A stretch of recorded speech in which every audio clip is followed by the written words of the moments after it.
அன்பார்ந்த மேயன்பர்களே, நமது அன்றாட வாழ்க்கையின் இரைச்சல்களில் இருந்து சற்றே விலகி பிரபஞ்சத்தின் ஆதி மூலத்திற்கு ஒரு ஆழமான ஆன்மீக பயணம் செல்லப் போகிறோம். இன்று நாம் காணவிருக்கும் இந்த விளக்க உரை காசி காண்டத்தின் 26வது அத்தியாயத்தின் மிக உன்னதமான ஒரு பகுதி. உலகியல் அவசரங்களையெல்லாம் சற்று நேரத்திற்கு அப்படியே ஓரமாக வைத்து விடுங்கள். உங்கள் அகக்கண்களை திறந்து முழுமையான அமைதியோடு இதைக் கேளுங்கள். கங்கை நதி பைந்த பூமிக்கு வருவதற்கு பல யுகங்களுக்கு முன்பாகவே காசி மாநகரம் எப்படி உருவானது?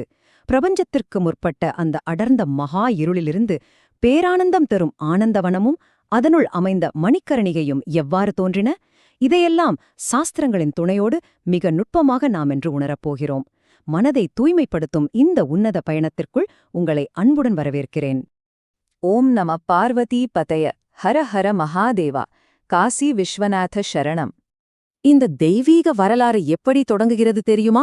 ஒரு மிக அழகான குருசிஷ்ய உரையாடலின் வழியாக. பரமஞானத்தை தேடியலையும் ஒரு உண்மையான சீடனின் தாகம் எப்படி இருக்கும் என்பதற்கு முனிவர் அகஸ்தியரே மிகச் சிறந்த உதாரணம். அந்த மாபெரும் முனிவர் தன்னுள் அடங்காத யான வேட்கையோடு ஸ்கந்தவனத்தில் பேரமைதியுடன் வீற்றிருக்கும் முருகப்பெருமானை நாடி வருகிறார். அவர் உள்ளத்தில் அகங்காரம் சிறிதும் இல்லை.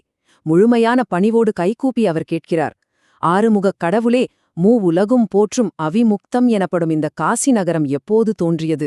கங்கை நதி இந்த பூமிக்கு வருவதற்கு முன்பாகவே இந்த மணிகர்ணிகா தீர்த்தம் எப்படி, யாரால் உருவானது என்று மிக உருகிக் கேட்கிறார். முனிவரின் இந்த தூய்மையான தேடலைக் கண்டு அகமகிழ்ந்த முருகப்பெருமான் முன்பு கைலாயத்தில் அன்னை பார்வதி தேவி இதே கேள்வியை கேட்டபோது பரமேஸ்வரன் அளித்த அந்த பரம ரகசியத்தை அகஸ்தியருக்கு உபதேசிக்கத் தொடங்குகிறார். ஈசன் உரைக்கிறார், மகா பிரளய காலத்தில் என்ன நடந்தது என்று சற்றே உங்கள் மனக்கண்ணல் கற்பனை செய்து பாருங்கள். நீங்கள் பார்க்கும், கேட்கும், உணரும் அத்தனையும் அழிந்துவிட்ட ஒரு பெருங்காலம். சூரியன் இல்லை, சந்திரன் இல்லை, நட்சத்திரங்கள் இல்லை, ஏன் பஞ்சபூதங்கள் என்று சொல்லப்படுகிற எதுவுமே இல்லை. ஒட்டுமொத்த உலகமும் ஒரு அடர்ந்த இருளில் மூழ்கியிருந்தது. ஒரு அணு கூட அசையவில்லை. இதுதான் தமோமயம். எங்கும் நிறைந்திருக்கும் முழுமையான, ஊடுருவ முடியாத அந்த மகா இருள். அந்த மகா சூனியத்தில், காலமும் வெளியுமில்லாத அந்த பெருவெளியில், வாக்குக்கும் மனதுக்கும் எட்டாத, குணங்கள் அற்ற, அழிவில்லாத சச்சிதானந்த பரப்பிரம்மம் மட்டுமே தனித்து விளங்கியது. எந்த ஒரு பௌதிக உருவமும் இல்லாத அந்த பேரமைதி நிலையை உங்கள் மனம் ஒரு கணம் முழுமையாக உணரட்டும். அப்படிப்பட்ட அந்த பேரமைதியான நிலையில் அந்த பரபிரம்மத்திற்கு ஒரு திருவிளையாடல் புரிய இச்சை உண்டாகிறது. அதாவது இரண்டாவதாக ஒன்று தோன்ற வேண்டும் என்ற விருப்பம் எழுகிறது. உடனே அது தனக்கென ஒரு உன்னத வடிவத்தை கற்பனை செய்கிறது. அருவமாக இருந்த பரம்பொருள் உலக இயக்க ஈஸ்வரன் என்ற ஆண் வடிவமாகவும் பராசக்தி என்ற பெண் வடிவமாகவும் உருவெடுக்கிறது.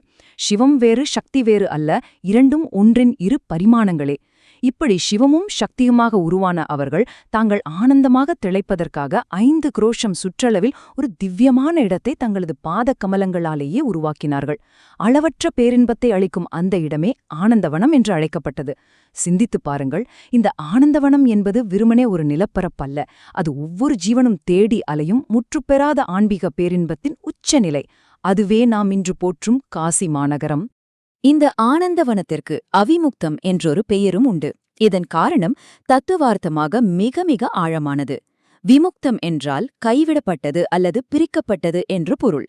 அப்படியானால் அவிமுக்தம் என்றால் ஒருபோதும் கைவிடப்படாதது என்று அர்த்தம். ஆம், உலகம் முழுவதுமே பிரளயத்தில் அழிந்து போனாலும், பஞ்சபூதங்களும் ஒடுங்கிப் போனாலும், சிவபெருமானும் பார்வதி தேவியும் இந்த ஆனந்தவனத்தை மட்டும் ஒருபோதும் கைவிடுவதே இல்லை.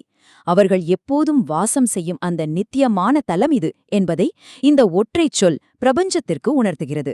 எந்த ஒரு சூழ்நிலையிலும் இறைவன் உம்மை கைவிடமாட்டார் என்ற ஒரு ஆழமான நம்பிக்கையை இந்த அவிமுக்தம் என்னும் சொல் நமக்கு உறுதியாக சொல்கிறது. அந்த தெய்வீக ஆனந்தவனத்தில் சிவமும் சக்தியும் உலா வரும்போது ஒரு சிந்தனை எழுகிறது.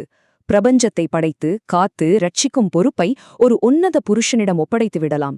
நாம் இருவரும் காசியில் வாழும் ஜீவன்களுக்கு மோட்சம் அளிக்கும் பணியை மட்டும் செய்யலாம் என்று திருவுள்ளம் கொண்டார்கள். உடனே சிவபெருமான் தனது இடது பாகத்தில் அமுதத்தாரை பொழியும் ஒரு அளப்பரிய கருணை பார்வையை செலுத்தினார்.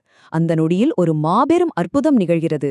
3 உலகங்களிலும் காணக் கிடைக்காத சத்துவகுணம் முழுமையாக நிறைந்த நீலமேக சியாமள வண்ணத்தில் 4 திருக்கரங்களோடும் மகாவிஷ்ணு தோன்றுகிறார். அவரது திருமேனியின் தேஜஸ் அந்த ஆனந்தவனத்தையே ஒளிரச் செய்தது.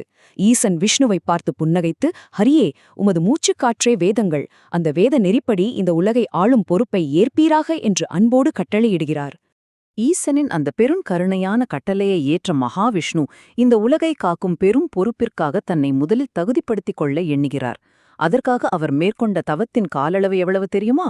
50,000 ஆண்டுகள். சற்றே கற்பனை செய்து பாருங்கள். இன்று நமது மனதை ஒரு நிமிடம் ஒருமுகப்படுத்துவதே நமக்கு பெரும் சவாலாக இருக்கிறது. அப்படி இருக்கும்போது எந்த ஒரு சலனமும் இல்லாத ஈசனை மட்டுமே நோக்கிய உடலையும் உள்ளத்தையும் உருக்கும் அந்த 50,000 ஆண்டுகால உக்கிரமான தவம் எவ்வளவு பிரம்மாண்டமானது! இது மகாவிஷ்ணுவின் அளப்பரிய பக்தியையும் உலகை காக்க அவர் எடுத்துக்கொண்ட அதீத பொறுப்புணர்வையும் நமக்கு தெளிவாக காட்டுகிறது. இந்த மாபெரும் தவத்தை மேற்கொள்ள மகாவிஷ்ணு அந்த ஆனந்தவனத்தில் தன் கையிலிருந்த சுதர்சன சக்கரத்தைக் கொண்டு ஒரு அழகான குளத்தை தோண்டினார். சக்கரத்தால் உருவானதால் அதற்கு சக்கர புஷ்கரிணி என்று பெயர் வந்தது. அதன் கரையில் அமர்ந்தே அந்த 50,000 ஆண்டுகால தவத்தை அவர் இயற்றினார். அந்த தவத்தின் உக்கிரத்தால் அவரது உடலிலிருந்து அளவற்ற வெப்பம் வெளியேறியது. அந்த வெப்பத்தால் உண்டான தூய்மையான சிரமஜலம், அதாவது அவரது தெய்வீக உழைப்பின் நீர், மழையெனப் பொழிந்து அவர் வெட்டிய அந்த சக்கர புஷ்கரிணி குளம் முழுவதையும் நிரப்பியது. நினைவில் கொள்ளுங்கள், இது சாதாரண உலகியல் வியர்வை அல்ல. அது இறைவனின் உக்கிரமான தவத்தின் பலனால் விளைந்த தூய்மையான அமிர்தத்துக்கு நிகரான புனித நீர். மகாவிஷ்ணுவின் இந்த அசைக்க முடியாத தவத்தைக் கண்டு அகமகிழ்ந்த சிவபெருமான் அன்னை பார்வதியுடன் அங்கே நேரில் பிரசன்னமாகிறார். விஷ்ணுவின் எல்லையற்ற தவ வலிமையையும் தன்பால் அவர் கொண்ட உன்னத பக்தியையும் கண்டு மெய் மறந்த ஈசன் ஆனந்த மிகுதியால் அப்படியே மெய் மறந்து தன் தலையைச் சற்று அசைக்கிறார். அந்த பரவச நிலையில் என்ன நடக்கிறது தெரியுமா? ஈசனின் காதில் இருந்த நவரத்தினங்கள் பதிக்கப்பட்ட அந்த திவ்யமான காதணி, அதாவது மணிக்குண்டலம், அவரது காதிலிருந்து தவறிப்போய் நேராக விஷ்ணு வெட்டிய அந்த சக்கரபுஷ்கரிணி குளத்திற்குள் விழுகிறது. ஈசனின் திருவாபரணமான மணி மற்றும் கர்ணிகா இரண்டும் அங்கு விழுந்ததால் அன்று முதல் அந்த மகா தீர்த்தம் மணிகர்ணிகா என்று பிரபஞ்சம் முழுவதும் போற்றப்படலாயிற்று. இதுதான் மணிகர்ணிகாயின் ஆதி தோற்றம். அந்த புனிதமான தருணத்தில் ஈசன் விஷ்ணுவிடம் வரம் கேட்க சொல்கிறார். மகாவிஷ்ணு தனக்காக எதையும் கேட்கவில்லை என்பதுதான் இங்கே விந்தை. மாறாக இந்த உலக உயிர்கள் அனைத்தின் மீதும் கருணை கொண்டு ஒரு உன்னத வரம் கேட்டார்.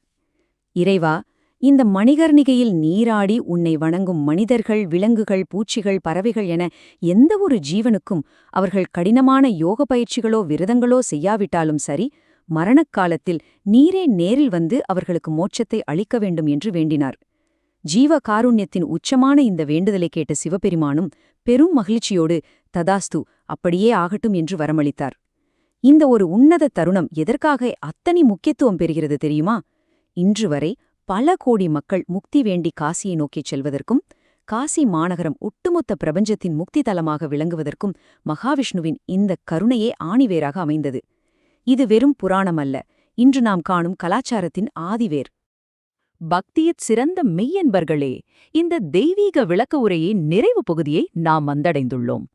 காசியில் மணிகர்ணிகையில் ஒருமுறை நீராடுவது உலகில் உள்ள அத்தனை புண்ணிய நதிகளிலும் நீராடியதற்கு சமம் என்று முருகப்பெருமான் அகஸ்தியருக்கு உபதேசித்து இந்த வரலாற்றை நிறைவு செய்கிறார்.